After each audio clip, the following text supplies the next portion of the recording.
உங்களுக்கு ஒண்ணு தெரியுமா? இந்தியால அதுவும் குஜராத்லயும் உத்தரப்பிரதேசத்திலையும் கடந்த 5 ஆண்டுகள்ல கிட்டத்தட்ட 65 லட்சம் மாணவர்கள் பள்ளிக்கு செல்றத நிறுத்தி இருக்காங்க. இதுல குஜராத் முதலிடத்திலையும் உத்தரப்பிரதேசம் 2வது இடத்துலயும் இருக்கு. இத நான் சொல்லல, அரசாங்கம் பாராளுமன்றத்துல கொடுத்த தகவல் தான் இது. ஏன் இந்த பிள்ளைங்க பள்ளி படிப்பை நிறுத்தினாங்க அப்படின்னு யோசிச்சு பார்த்தா, இந்த NEP 2020 ஒண்ணு வந்துச்சு, நியூ எஜுகேஷன் பாலிசி, இல்லைன்னா நேஷனல் எஜுகேஷன் பாலிசி 2020 ஒரு விஷயத்த கொண்டு வந்தாங்க. இத ஃபர்ஸ்ட் இம்ப்ளிமெண்ட் பண்ண சில மாநிலங்கள் இருக்கு. அந்த பட்டியல்ல வரக்கூடிய மாநிலங்கள்ல குஜராத்தும் இருக்கு, உத்தரப்பிரதேசமும் இருக்கு. ஏன் திராவிட முன்னேற்ற கழகம் இந்த நியூ எஜுகேஷன் பாலிசிக்கு எதிராக இத்தனை போர்க்கொடியை தூக்கியது? இவ்வளவு பிரச்சனைகள், இத்தனை அழுத்தங்கள் ஒன்றிய அரசு நம்முடைய மாநில அரசிற்கு கொடுத்த பின்பும் ஏன் நம்மளுடைய முதலமைச்சர் விடாப்பிடியாக நான் நியூ எஜுகேஷன் பாலிசியை என்னுடைய தமிழ்நாட்டில் வருவதற்கு அனுமதிக்க மாட்டேன் அப்படின்னு சொன்னாரு அப்படின்னா, அதற்கு பின்னாடி இருக்கிற காரணம் இதுதான்.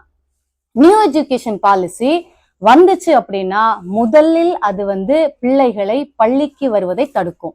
ஏன் அப்படின்னா, 3வது கிளாஸ் பிள்ளைக்கு பொது தேர்வு, 5ஆம் வகுப்பு பிள்ளைக்கு பொது தேர்வு, 8ஆம் வகுப்பு பிள்ளைக்கு பொது தேர்வு, 10, 12 நமக்கு தெரியும். ஓகே, 3ஆம் வகுப்பு பிள்ளை பொது தேர்வுல என்ன எழுதும்? 5ஆம் வகுப்பு பிள்ளை பொது தேர்வுல என்ன எழுதும்? நியூ எஜுகேஷன் பாலிசியை இம்ப்ளிமெண்ட் பண்ணலன்னா நிதி தர மாட்டேன்னு சொன்ன ஒன்றிய அரசிட்ட நீங்க என்ன நிதி தரது? நான் எங்களுடைய மக்களுக்கு, நான் என்னுடைய பிள்ளைகளுக்கு நிதி கொடுக்குறேன்ட்டு 2025-26 நிதியாண்டுல தமிழ்நாட்டுல இருந்து நம்மளுடைய தமிழ்நாடு பள்ளி மாணவர்களுக்கு மட்டும் ஒதுக்கி இருக்கிற நிதி கிட்டத்தட்ட 46,000 கோடி, 46,767 கோடி, நான் சரியாக சொல்றதாக இருந்தால். இது ஒன்றிய அரசுல இருந்து இந்த 2025-26வது கல்வியாண்டுல மொத்த இந்தியாவுக்குமே ஒதுக்கி இருக்க நிதி கிட்டத்தட்ட 78,572 கோடி. கிட்டத்தட்ட 1 மடங்கு நிதியை கூட நம்மளுடைய மாணவர்களின் எதிர்காலத்திற்காக, நம்மளுடைய மாணவர்களின் கல்விக்காக ஒதுக்கி இருக்கிறோம். என்னைக்குமே கொள்கையில் துளி கூற சமரசம் செய்து கொள்ளாத திராவிட முன்னேற்ற கழகம், இந்த திமுக அரசு இந்த விஷயத்துல ஏன் நிறைய பேர் கேட்டாங்க, ஏன் நியூ எஜுகேஷன் பாலிசி தானே வந்துட்டு போட்டு, என் பிள்ளைங்க 3 மொழி படிச்சுட்டு போட்டு நியூ எஜுகேஷன் பாலிசி வந்தா இந்த திமுக காரங்களுக்கு என்ன, திமுக காரங்களுக்கு இதேதான் வேலை அப்படின்ட்டு நிறைய பேர் பேசினாங்க.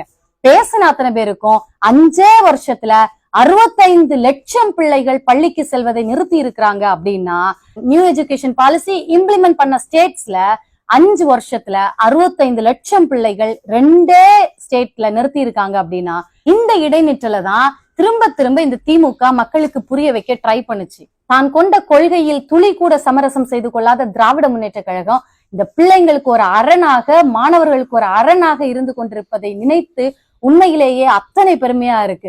எப்படியேனும் மாணவர்களிடமிருந்து இந்த கல்வியை பறித்து விட வேண்டும் அப்படின்னு ஒரு கூட்டம் கங்கணம் கட்டிட்டு அலையுது. உனக்கு என்ன வந்தாலும் பரவாயில்ல, நான் பாத்துக்கிறேன், நீ படிக்க மட்டும் செய் அப்படின்ட்டு மாணவர்களுக்கு சொல்லிக்கொண்டு இன்று தமிழ்நாடை எல்லைச்சாமியாக காவல் செய்து கொண்டிருக்கிறாரே ஒரு தலைவர். மாணவர்களும் மாணவர்களுடைய பெற்றோரும் இப்படிப்பட்ட ஒரு முதல்வருடைய கரத்தை இருக்க பற்றிக் கொள்ளுங்கள்.